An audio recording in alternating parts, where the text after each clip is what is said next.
बिस्मिल्लाहिर्रहमानिर्रहीम। इंसान किसी भी फ़न और पेशे से मुंसलिक हो, अगर उसके दिल में अल्लाह रब्बुल इज़्ज़त ने खैर डाल दी है तो उसे दीन का फ़हम ज़रूर देता है। यही वजह है कि बेशुमार ऐसे डॉक्टर हैं जो दीन इस्लाम की तरवीज का बायस उलमाए किराम से बढ़कर बने हैं, जैसे डॉक्टर इसरार अहमद हों, डॉक्टर जाकिर नाइक हों, शेख अहमद दीदात हों, अब्दुल करीम रहीम हों, या ऐसी बेशुमार मिसालें दी जा सकती हैं जिनके हाथों पर लाखों लोगों ने इस्लाम कबूल किया।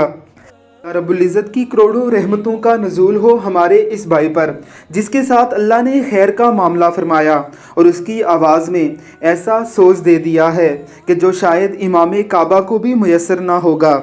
पेशे के लिहाज से तो मिस्त्री है, लेकिन दौरान काम ये जब तिलावत कलाम मजीद शुरू करता है तो इर्द गिर्द मौजूद लोग इसे सुनने के लिए एक लम्हे को ठहर जाते हैं। शायद ही इससे खूबसूरत तिलावत कलाम मजीद इससे कबल आपने अपनी ज़िंदगी में सुनी होगी। अल्लाह रब्बुल इज़्ज़त हमारे इस भाई पर अपनी रहमतों का नुज़ूल करे और हमें भी इस मुक़द्दस कलाम के साथ ऐसी ही मोहब्बत अता फ़रमाए। आमीन सुम आमीन।